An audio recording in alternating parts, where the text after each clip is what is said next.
Clear? Okay, so good day mga kabakal. So meron po akong isi-share na shooting tips para sa mga baguhan na nahihilig ng practical shooting. Okay? So ang ituturo ko po ngayon mga kabakal is kung paano yung movement backward. Okay? So ano po yung movement backward, no? Sa movement backward, example ko po is may shooting port po kayo na kailangan nyo pong atrasan. Okay? So kailangan yung movement nyo is paatras without even breaking the 180 rule. So, ano ba yung 180 degree rule? Kailangan yung muzzle ng pistol natin is hindi kailangan magbe-break ng 180. So ito 180. Pagka lumagpas ka na ng konti, harap ako ron, for example, ito ang 180 natin, yan.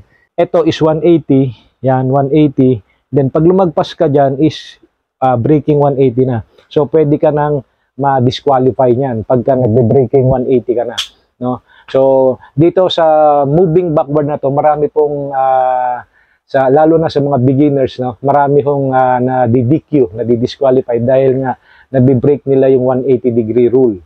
Ngayon, ituturo ko paano yung tamang pagdala ng pistol while moving backward. Okay? So, meron yan mga kabakal na dalawa, no? Moving backward pakaliwa, tong left, and then moving backward na pakanan. Okay? Pagka moving backward pakaliwa, so for example mga kabakal is pumuputok tayo dito and then kailangan natin bumalik, humarap dun sa opposite side. Kailangan iiwan lang natin itong pistol natin. Oh. So iiwan natin. Pag sapot pumuputok tayo, 1, 2, 3, 4, pumutok. Then ang unang-unang gagawin nyo, prior kayo tumalikod, no? Kailangan is yung trigger finger nyo is nakalabas. Ilalabas nyo na, no? So, simultaneously, pag ikot nyo, iiwan nyo yung muzzle, ganyan, no? Tapos, papunta na kayo ron sa direction kung saan man yung susunod na shooting port na papunta ng kaliwa. Okay? So, madali lang, no? So, ganito, pumuputok, ulitin ko, pagputok, 1, 2, 3, 4, trigger finger out, i-twist lang natin yung baril natin, iiwan lang natin yung muzzle. So, yung muzzle is, nakikita nyo, is nakakatutok pa rin siya downrange. Okay?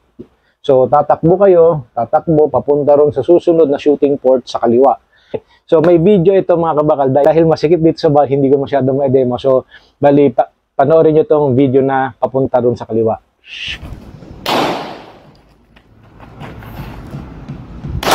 Okay, so,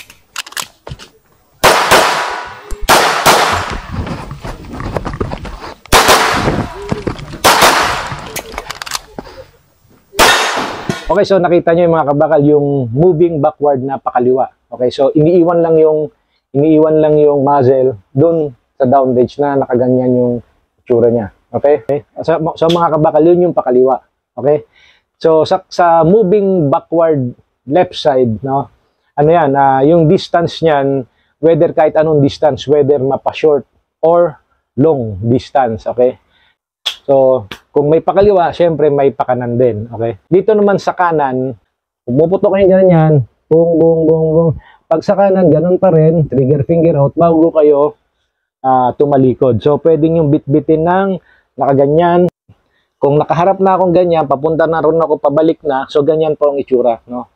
Binibit-bit, nakaganyan. Kailangan po halos kasing taas ng mukha natin, no? Dahil kung medyo mababa siya, tapos yung kamay natin is tumatakbo tayong ganyan, maano natin ng sweeping. So makikita nyo, kung medyo mababa siya, kung papunta ako ron sa direction na yon, kung tatakbo tayong pabalik, no, may mapapansin nyo, tumututok sa kamay ko. So nagkakaroon ng sweeping.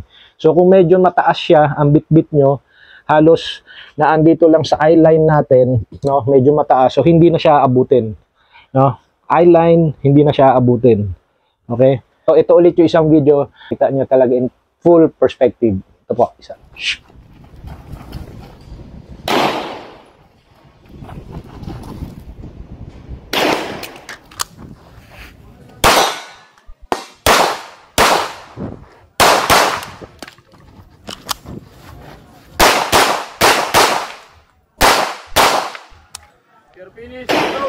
Okay. So, klaro tayo dun mga kabakal. So, Ganun lang kasimple, no? Ang yung movement backward, no? Yung left and right, no? So nakita nyo naman sa mga video. So parati lang natin tandaan na every time na whether front, left, sideways, backward, so kailangan natin isipin na pagka prior tayong gumalaw is kailangan naka-trigger finger out tayo, no? Kasi yan yung isa rin binabantayan ng mga range officer kung pagka tumatakbo ba tayo or in motion tayo, in movement tayo, is kung nakalabas yung trigger finger natin. Okay? So, ganun lang po kadali yun mga kabakal, yung movement backward. Okay? Ngayon mga kabakal, meron po akong karagdagan na advanced movement, pero itong ituturo ko is yung pakanan lang, no? So, ginagawa ko itong mga kabakal kapag long distance yung atrasan. So, may papakita akong video, panoorin nyo ito mga kabakal.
Okay, so, okay mga kabakal, so nakita nyo yun, no? So, pag paatras ako pa kanan, lalo na kung long distance, ang ginagawa ko rin mga kabakal is nagsiswitch hands na ako. Switching of hands. Pag harap ko ron, wala nang distraction, dun na nakaano sa ano, tsaka mas mabilis yung movement. For example, nakaharap na akong ganyan, nakikita nyo yung pagbitbit ko ng barrel. Yan, no? So, yung muzzle niya is nakatutok pa rin siya downrange. So, hindi ka naalanganin kasi nga sigurado yung muzzle is naandun lang sa downrange, no? And then, yung pagtakbo mo, mas mabilis. Dalawang kamay na yung, ano, yung gumagana, di ba? Hindi, not like na kung isang kamay lang yung, at nakaharang pa sa mukha natin yung pistol natin, is, so para sa akin, medyo, nai-impede yung movement natin. Okay? Not like na kung bit-bit na natin na ganyan, tapos tumatakbo tayong pabalik, is mas mabilis yung ano, yung movement natin. So, yun, ganun po yung ano nun. And then, additional po mga kabakal, no? Kapag gagawin nyo po yun, no? Ako, ang ginagawa ko ron, yung sa switching of hands, no? Wag na wag kayo mahawak dito sa muzzle. No, kasi pagka bagong putok ito, bagong putok, mainit ito. Mainit siya. So, ang technique diyan mga kabakal, yung switching of hands na moving right is kailangan ang pag after yung pumutok, bong bong bong bong, i-switch nyo lang siyang ganyan, no? Ganito po ang bit-bit. Yan, pag ganyan, no? Malayo. So, papakita ko sa inyo, malayo na siya rito sa muzzle. Hindi ako nakahawak sa muzzle. And then dito sa chamber, actually mainit din yan. So, bali, ang bit-bit ko lang yan, mga kabakal, is makikita nyo, nakaganyan lang. Yan. Dito ako nakahawak.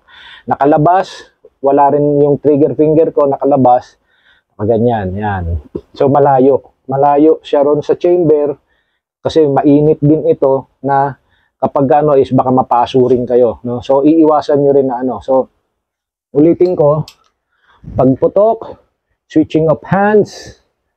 So, sabay, so ulitin ko, pagputok, switching of hands, simultaneous yan mga kabakal, patalikod ka na rin. Hindi yung pagputok nyo, si-switch nyo pang hands, tsaka kay patalikod.